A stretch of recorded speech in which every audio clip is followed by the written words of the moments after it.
بەناوی خوای بەخشندەی میهرەبان هاوڵاتیانی ستەملێکراوی هەرێمی کوردستان مامۆستایان فەرمانبەران خانەنشینان خەڵەن پێداویستیە تایبەتەکان هێزەکانی ناوخۆ و سەرجەمچین و توێژەکانی کۆمەڵگەی کوردی مافدزراو وەک ئاشکرایە ماوەیەکە حکوومەتی کاربڕێکەر بە تایبەتی لە شاری سلێمانی و شاری هەڵەبجەی شەهید و سەرجەم سنوورەکانی هەردوو شارەکە فشارەکانی دەست پێ کردووە بە ئاراستەی ناچارکردنی هەمووان بۆ سەپاندن و پڕکردنەوەی فۆرمی هەژماری من لە کاتێکدا پڕکردنەوەی بە زۆری فۆرمی ئەو هەژمارە ئیفلاسە خێڵەکی و بنەماڵەیە پێچەوانەی بڕیاری دادگای باڵای فیدرالی عێراقە کە داوا دەکات موچەی فەرمانبەرانی هەرێم لەسەر بانکە فیدراڵیەکان تەوتین بکرێت نەک بانکە ئەهلیەکان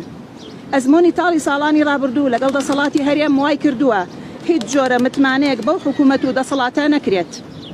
دادگای فیدرالی بە دەرکردنی بڕیاری تەوتینکردنی موچە لەسەر بانکە حکوومیەکان خۆشی و شادی خستە دڵی سەرجەم فەرمانبەرانی هەرێمەوە بەڵام دەسەڵاتدارانی هەرێم تا ئێستا ئەو بڕیاریان جێبەجێ نەکردووە هەرگیز فەرمانبەران و مامۆستایان داوایان نەکردووە موچەکانیان لە پارەی کاشەوە بکرێتە ئەلکترۆنی بەڵکو داوای ڕاستە و خودابەشکردنی موچەکەیان کردووە کە بە هیچ جۆرێک هەرێم نەتوانێت دەستێوەردان لە دابەشکردنی موچەیاندا بکات ئەوەی ئێستا هەیە هێنانەدی کایەی پرۆژەیەکی تاکە کەسی تاکڕەویانە و بنەماڵەیی و حزبی ڕەهایە نەک پرۆژەی تەوتین و ڕاستە و خۆ دابەشکردنی موچە لە ناوەندەوە بۆ دەستی موچەخۆر هەژماری ئەوان هەژمارێکی بەتاڵی بێفەڕ و ئیفلاسە ئەوە بەغدایە کە پارە ئەنێرێت ئەوەش هەژماری ئەوە کە لە گیرفانێکی دڕاو و قاسەیەکی بەتاڵ نەبێ لە هیچی تر ناچێت قاسەیەک کە تەنانەت دینارێکی تێدانیە و ناتوانێت هیچ قەرز و پێشینەیەک بداتە بەشداربووەکانی لەبەر ئەوە بە هیچ جۆرێک ئێمەی مامۆستا و فەرمانبەر و موچەخۆران ناکەوینە داویانەوە و ناچینە ژێر کاریگەری قسەی بەتاڵ و پوچی هەندێک کەناڵی ڕاگەیاندن و هەڕەشەی بێبنەما و نایاساییانەی چەند بەڕێوەبەرێکەوە لێرەوە داواکارین لە هەمووان کە بایکۆتی هەژمارەکەیان بکەن و شکست بەو پیلانگیێڕیە بهێنن کە دژی تەوتینی موچە دەستیان داوەتێ دڵنیابن کە کەس بۆی نییە و ناتوانێت موچەی هیچ کەسێک ببڕێت سەرکەوتن بۆ ئێمە و شکست بۆ هەژماری ئەوان گروپی خەڵکی ناڕازی مامۆستایان و فەرمانبەرانی ناڕازی چوارشەممە 28 ئایاری 2025 عەرەبیەکە بخوێنینەوە ئێستاش عەرەبیەکە خوێندێتەوە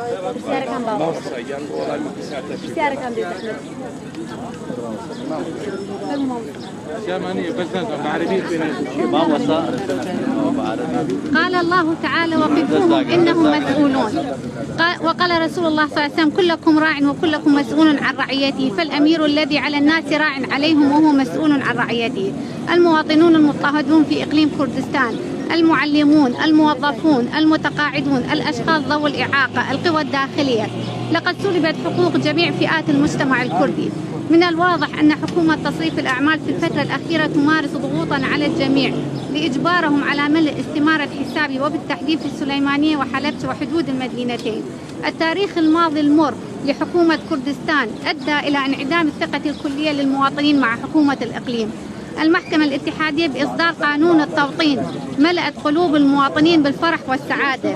إلا أن حكومة الإقليم تأبى تنفيذ هذا القرار، في حين أن إجبار ملء استمارة هذا الحساب العشائري والعائلي يتعارض مع قرار المحكمة الاتحادية العليا في العراق القاضي بتحويل رواتب موظفي الإقليم على المصارف الاتحادية وليس المصارف الخاصة. لم يطالب الموظفون والمعلمون في الإقليم بصرف رواتبهم إلكترونيا، بل طالبوا بتوزيعها بشكل مباشر حتى لا تتدخل حكومة الإقليم في توزيع الرواتب. ما هو موجود الآن هو طرح مشروع شخصي وعائلي وحزبي مطلق، وليس مشروع توزيع الرواتب بشكل مباشر. حسابهم حساب مفلس، إذا لم ترسل بغداد الأموال فحسابهم مفلس، حسابهم جيب ممزق وخزانة فارغة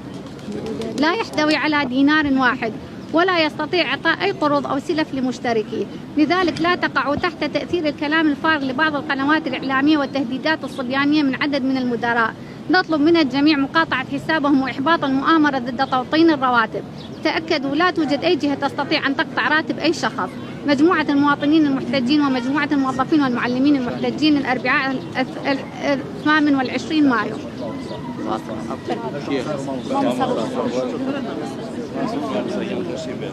مامۆستا پرسیارێکمەیە مامۆستا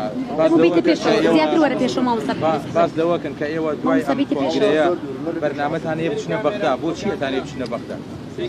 مامۆستا بێ پێشەوە بێ زەحمەتێکتان بێت ئێرەوە کە زۆر دوور وەرە پێشەوە بەنسبەت ئەو ڕۆشتنمان بۆ بەغدا لە ڕۆژانی داهاتووە بەرامبەر بە هەژماری منە و لە هەمان کاتە ئەو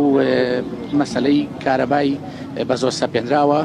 کە دوو پرۆژەی نایاسایی کە لە دنیا نەبووە بە زۆری زۆرداری پارەی کارەبا لە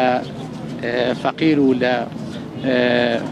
هاوڵاتی خۆی بە زۆر بسەنێ بەچی بە پارەیەکی زۆریش کە لە هەموو دنیای پارەی کارەبا پارەیەکی ڕەمزیە تەنها بۆ ناوخۆی بڵین دەوایری ناو کارەباکە و ناو پرۆژەی کارەباکە بەکارێتەوە نەکو بۆ ئەوەی کە حکومەت یاخود حیزبێک خۆی پێ دەوڵەمەندکە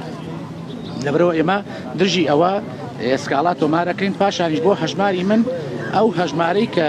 بە زۆر ئەوێ بیسەپێنێتی شخصێکە بیسەپێنێ لەسەر ئێمەی موچەخۆرانە ئێمەی موچەخۆران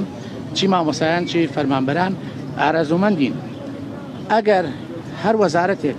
بۆ خۆیان دابەشیەکەن هەرچێکی لێکەن بیکەن بەڵام بۆیان نییە دەستبەرن بۆ قوتی ئێمە دەستبەرن بۆ گیرفانی ئێمە چۆن هەژماری خۆیان بەسەر ئێمە بسەپێنن ئێمە ئازادین لەوەی کە لە چ شوێنێک هەژمار پڕ ئەەکەینەوە لێرەش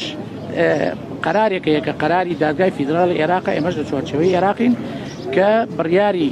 دادگای فیدراڵە بۆ تەڵقینکردنی موچەکانمان ئێمەش بەو هۆیەوە ئەچین زیاتر بەرەوڕووی ئەوە کە سکاڵا لەسەر زیاتر ئەو هەژمارە بکەین و سەمەرەت بۆ هەژماری منە دەڵێن ئەگەرەوەی لێکا موچەی پێنادێت ئەوەڵێن نایکەن تا ئێوە لەو حاڵەتەدا چیەکەن تا هەنگای دادتان شێبێکەن سەرەتا بە ناوی خی بەخشدەی میهرەبان زۆر دەستخۆشی لە بەڕێستان دەکەم ئێوەی ڕێگا ڕاگەیاندکار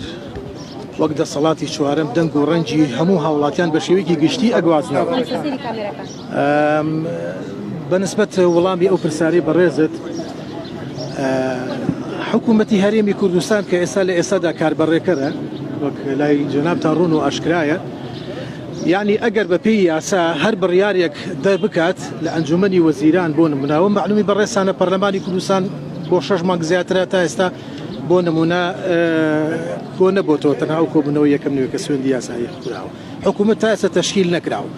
ئەنجومەنی وەزیران هەر بڕیارێک دەربکات بە نەس بۆ هەر بوارێکی بۆ نمونە کۆی کایەکانی ژیان بە پێی یاسای خۆیان ئەو بڕیارە تەنفیز ناکرێ و جێبەجێ ناکرێت لەبەر چی لەبەر ئەوەی وەکو باسمان کرد بڵێن کاری یاسایی ئەو دەستگایە کۆتایی پێهاتووە تەنها کارەکانی ڕۆژانەی خەڵک ڕایی ئەکات ئەمە بە نسبەتی ئەوە دووهەم ئێمە داواکەین حکوومەتی هەرێمی کوردستان ڕێز لە بڕیارەکانی دادگای فیدراڵی بگرێ چکە ئەوان بۆ نمونە هەر ئەکەونە گفتوگۆ قسەکردن ئەڵێن ئێمە ڕێز لە یاسای دەستوری عێراق گرین ئێمە پابندین بە یاساکان و دەستوری عێراق دەی ئەمە دەستور و یاسای عێراقە کە محکمەی ئیتیحادی بەشێکە لە دامەزراوە حکومیەکانی دەوڵەتی عێراق کە بڕوا پێکراوە و هیچ شتێک هەڵ ناگرێت کە بۆ نمونە نایاسایی بێ یان ناقانونی دەی فەرمو ئەوە بڕیارەکە لە محکمەی ئیتیحادیەوە دەرچووە دەی فەرمو ئێوەش هەستن جێبەجێ بکەن ئەجا بە حەقیقەت من داوا ئەەکەم حکوومەتی هەرێمی کوردستان ڕێز لە بڕیارەکان و داواکاریەکانی محکمەی ئیتیحادی بگرێت بۆ ئەوەی بوچەی فەرمانبەرانی هەرێمی کوردستان بچێتە سەر بانکە فیدرالیەکان بە پێی یاسا ئەوەی کە ڕوون و ئاشکرایە حکوومەتی هەرێمی کوردستان هیچ بڕگە و یاسایەک و دەقێکی یاسایی لە بەردەستانیە کە بڵێ هەچ کەسێک هەژماری من پڕ نکاتەوە موچەکەی لێ ئەبردرێ و پێی نادرێت یعنی ئەگەر ئەمە کە هاتۆ بۆ شاری سلێمانی بۆ نمونە بۆ شاری هەڵەبجە و بۆ دام و دەستگاکان تەنها ئەوەیە کە تکایە داوا کراوە ئەو هەژمارە پڕ بکرێتەوە دەی ئێمە داوا ئەەکەین بەڕاستی حکوومەتی هەرێمی کوردستان ڕێز لە بڕیاری دادگای فیدرالی بگرێ هەرچی فەرمانبەرانی هەرێمی کوردستانە قراری محکمە ئیتیحادی جێبەجێ بکەن بە تەوتێنکردنی موچەکانمان لەسەر بانکە فیدرالیەکان باقی ڕەشید و ڕافی